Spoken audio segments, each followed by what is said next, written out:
Olá, tudo bem com vocês? Esses dias eu postei na página Movimento Nacionalista Popular do Brasil uma matéria falando sobre a bomba fiscal que está aí prestes a explodir. Coloquei na legenda que essa bomba fiscal, na verdade, é a bomba do endividamento público, tema do qual a gente tanto conversa, a gente tanto desenvolve, certo? E veio um perfil de uma moça que eu não vou me lembrar o nome, peço desculpas a ela, não vou lembrar o nome porque eu realmente sou péssima para nomes.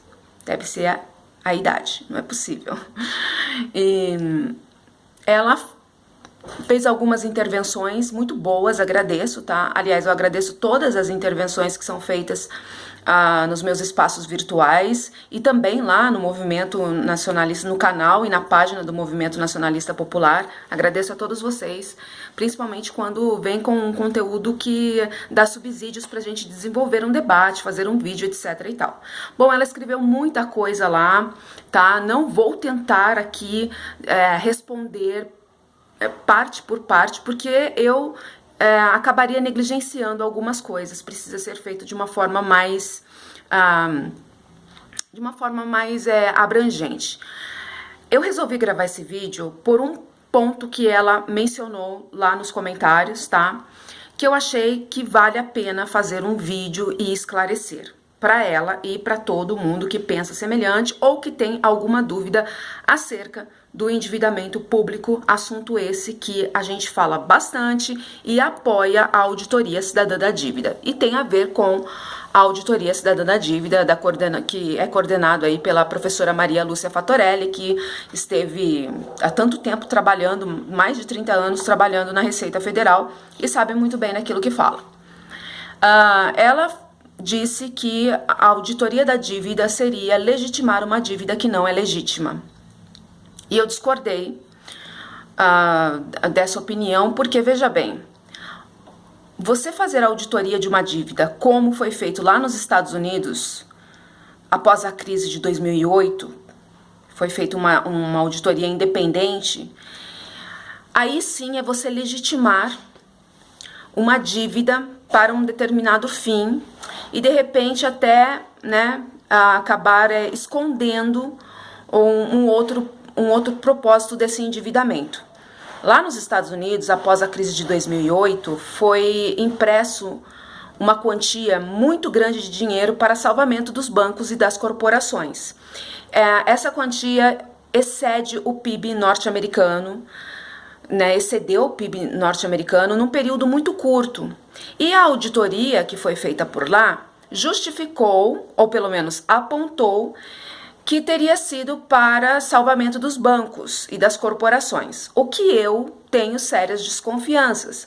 Eu acho que esse dinheiro foi impresso antes mesmo da crise acontecer e foi aí solto na economia, criando um ambiente de liquidez insuportável. E ambiente de liquidez insuportável, uma espécie de overdose de dinheiro em circulação, acaba gerando dívidas também. Eu já falei a respeito disso, não vou assim me estender muito, senão o vídeo vai ficar muito grande. Então esse tipo de auditoria, sim, ele legitima uma dívida e justifica ou aponta, certo? No nosso caso, a auditoria cidadã da dívida, na verdade, é para deslegitimar um estoque de dívida e não legitimá-lo, entendeu? Não é uma auditoria pelo Tribunal de Contas, é uma auditoria cidadã. Essa é o propósito da Auditoria Cidadã da Dívida. Então, a minha primeira discordância seria nesse sentido. A Auditoria Cidadã da Dívida é um procedimento, normal de todo o sistema de dívida. Toda dívida passa por uma auditoria. Não é uma excentricidade da esquerda. Não é enfim, é um procedimento normal de qualquer dívida. E a gente defende isso até porque está na Constituição a auditoria da dívida e é uma dívida que nunca passou por uma auditoria, nunca, a não ser lá na época do Getúlio Vargas, que ele auditou a dívida externa. E como há vários indícios de irregularidades no estoque da dívida, inclusive uma prescrição em 1992, que depois foi transformada em títulos, que seriam os títulos Brady, e utilizado para comprar as nossas estatais. Então, uma auditoria, além de deslegitimar o estoque da dívida ilegal, também iria descortinar muita corrupção que envolve, que está, né, aí inerente ao sistema da dívida. Não há nada de pernicioso nisso, certo? Muito pelo contrário, é muito salubre, não só para a economia do país, mas para a consciência do povo, apontar o que há de errado. E por que há vários indícios? Há vários indícios principalmente porque a professora Maria Lúcia Fatorelli, ela participou da auditoria no Equador e os contratos são muito semelhantes. E lá, assim, lá foi descoberto várias irregularidades. E como os contratos da América Latina praticamente são muito parecidos, certamente há regularidades muito semelhantes no nosso sistema de endividamento público. Ok. Me pareceu que essa moça, ela tem uma negação, sabe, a todo o processo do endividamento público. Ela não aceita que seja assim, entendeu? A princípio eu pensei que fosse um perfil de extrema esquerda, mas depois eu vi que não, que é um perfil petista.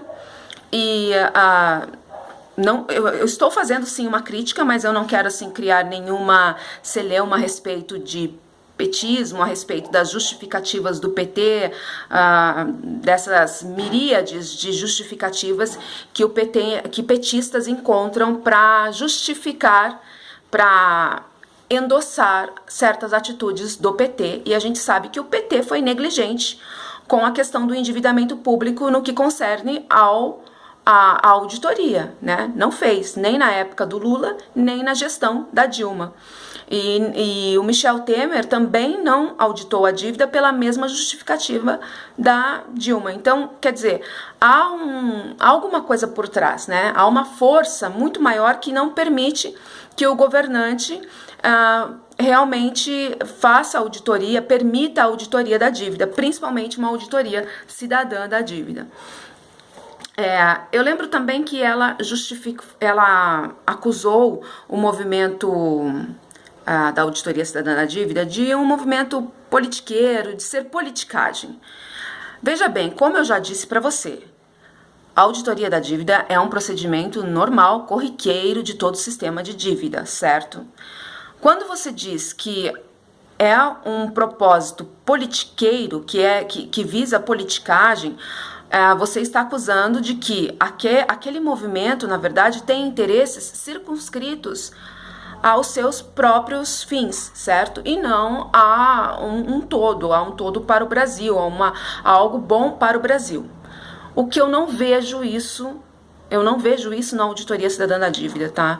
Até porque o conteúdo da Auditoria Cidadã da Dívida é extremamente importante pra gente.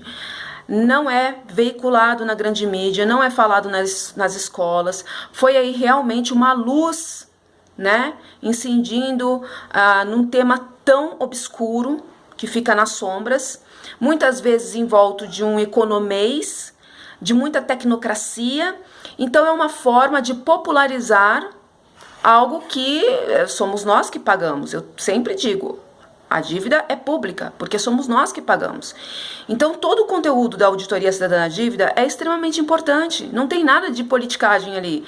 Subentende-se que politicagem é algo pejorativo, né? Como eu já disse, circunscrito, interesses circunscritos ao movimento e não um todo. E isso não é verdade, porque se você for ver bem toda a atividade e tudo que é produzido pela Auditoria Cidadã da Dívida, é algo didático, é algo que realmente democratiza um tema que é importante para nós, mas que nos é negligenciado o tempo todo, né?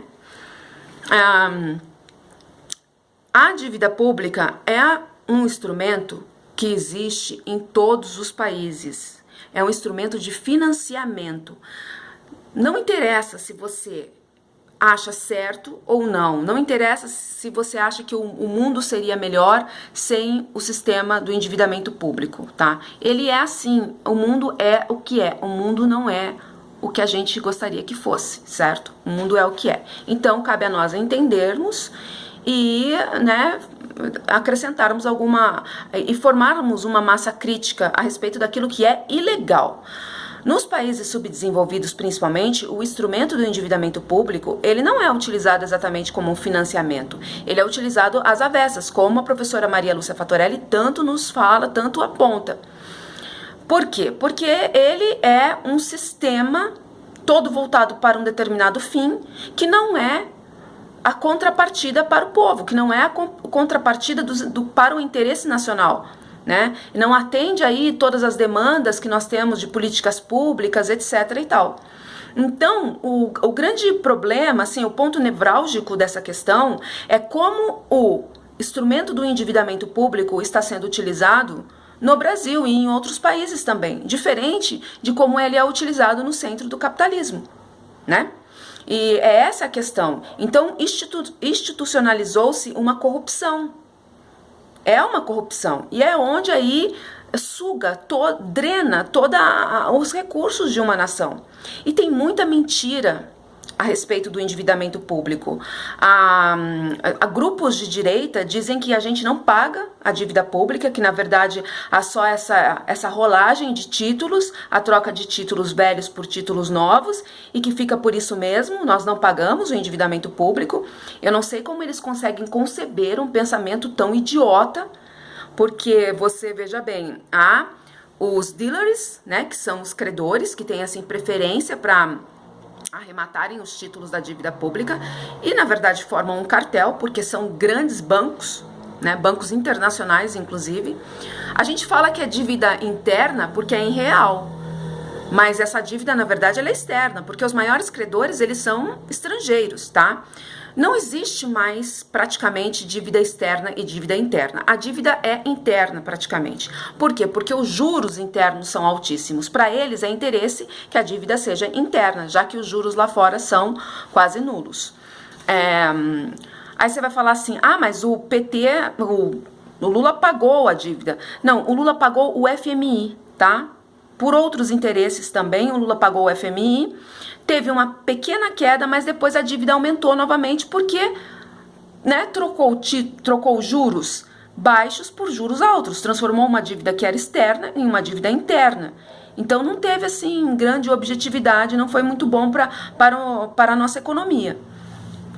E a gente precisa entender tudo isso que envolve o sistema da dívida e entender de uma forma assim bem palatável, de uma forma fácil. Porque não é coisa de gênio, não é coisa para tecnocrata, economista entender e falar pela gente, porque somos nós que pagamos, certo? Precisa sim ser feito uma auditoria da dívida, mas não é só isso, tá? Não é só isso. A auditoria da dívida, ela está dentro de um combo de medidas que precisam ser tomadas para mudar a arquitetura macroeconômica do nosso país. Mexer na estrutura macroeconômica, redesenhar uma nova arquitetura. E a auditoria da dívida pública, uma auditoria cidadã da dívida pública, seria precípio para esse tipo de coisa. Outra coisa que ela falou lá no perfil dela, que eu já disse é um perfil esquerdista, mas não é de extrema esquerda, é um perfil petista, dizendo que o Lula fez grandes mudanças, o Lula aí, né, fez grandes mudanças nas políticas públicas, etc e tal, sem auditar a dívida. Isso é sofisma, gente. Por quê? Não dá para fazer nenhuma mudança soberana, uma mudança de fato, sabe? Sem mexer na macroeconomia do país, que foi formatada para nos amarrar. Todas as mudanças que o Lula fez, que por sinal, infelizmente, paliativas, foram orientadas pelo Banco Mundial. Infelizmente, eu tenho falado sobre isso e eu incito vocês a pesquisarem, tá? O dedo do Banco Mundial, desta instituição que faz parte do imperialismo, do soft power dos Estados Unidos, principalmente na América Latina. Então, o Lula, ele fez A gestão Lula está aí embebida pela orientação do Banco Mundial e também do Fundo Monetário Internacional. Embora o Lula tenha pago o Fundo Monetário Internacional, ele não rompeu com o estatuto. Ele não rompeu com o estatuto que formata a nossa macroeconomia, que é aí o tripé macroeconômico, as metas, todas voltadas para o endividamento público. E o sistema da dívida, ele engloba, sabe, toda uma metodologia extremamente onerosa para o país, como a tal das operações compromissadas, né? Que, como o Ciro Gomes diz, nos onera aí em 1 trilhão de de tapioca. É muito dinheiro, gente. A gente não tem noção desse dinheiro, porque é uma cifra muito grande. Nós estamos acostumados a mexer com cifras pequenas. A gente entende uma corrupção até de milhões, né? 1 milhão, 2 milhões. Quando a coisa começa a ficar muito grande, a gente não entende, porque é muita grana. São 2 bilhões por dia que a gente paga do endividamento público. É muita grana. E esse número nem foi atualizado, tá? Porque eu acho que agora é mais ainda. Acho que a gente paga muito mais do que 2 bilhões por dia.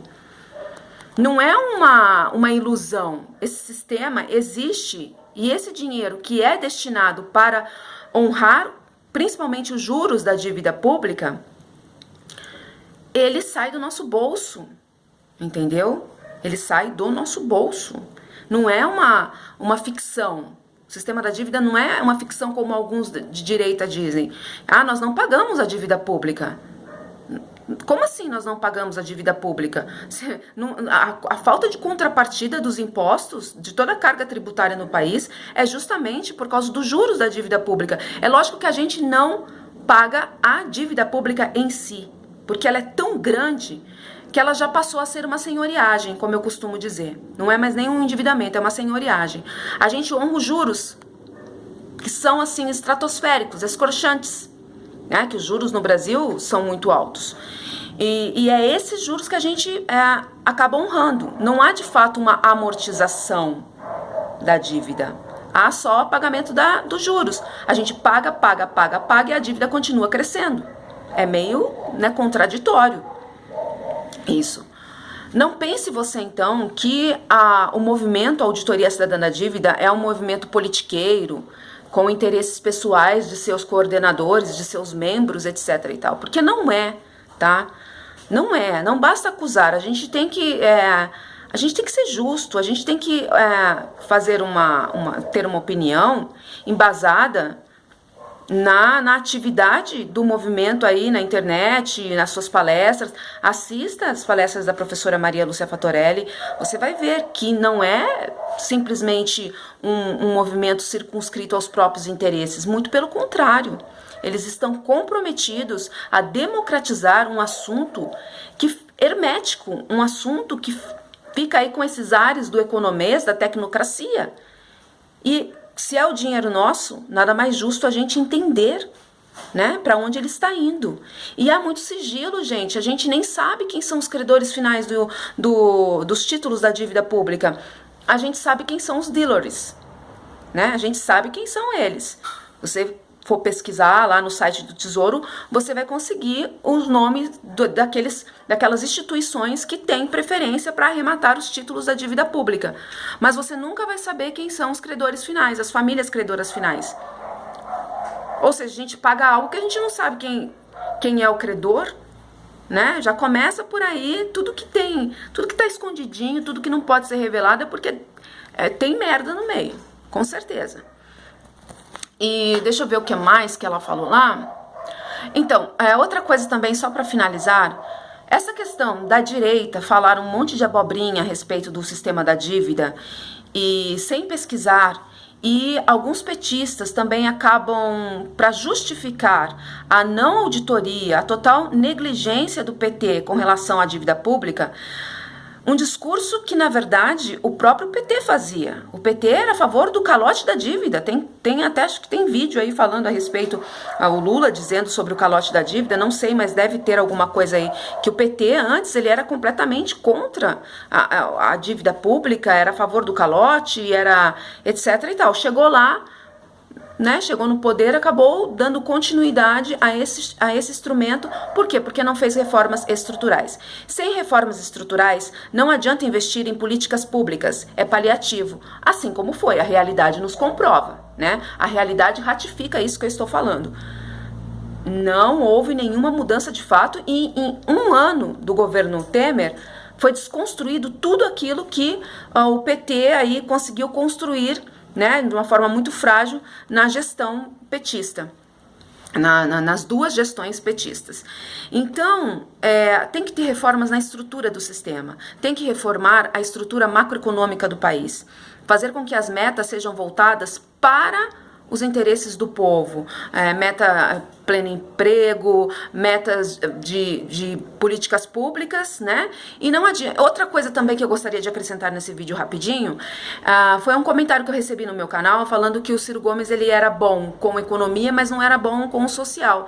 Gente, isso não existe, não dá para desconectar o tema, a pauta da economia da pauta social.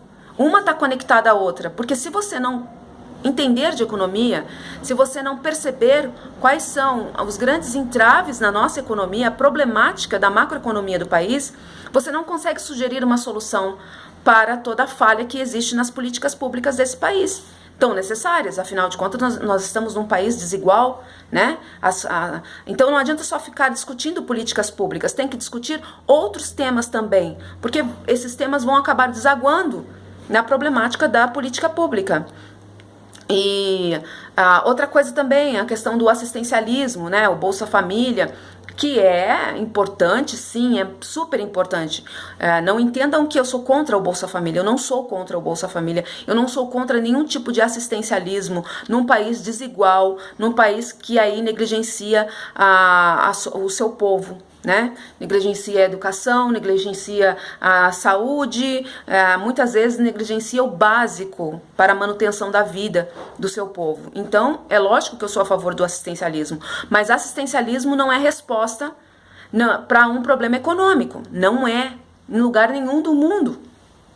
Assistencialismo é política social compensatória, está compensando alguma coisa que está errado ali, está compensando um hiato, certo? E então, eu chamo vocês para reflexão desse assunto. Gostaria de fazer um vídeo até mais... fazer um vídeo editado, sabe? Explicando melhor, porque eu vejo que tem muita mentira, muita manipulação, muito mal entendimento acerca do endividamento público, tá? Desde que nós não pagamos esse endividamento público até acusarem uma auditoria de de um procedimento de politicagem, politiqueiro, com fins politiqueiros, o que não é verdade, não é para legitimar, é para deslegitimar, certo? Entendeu? É isso aí, tchau, tchau, beijo.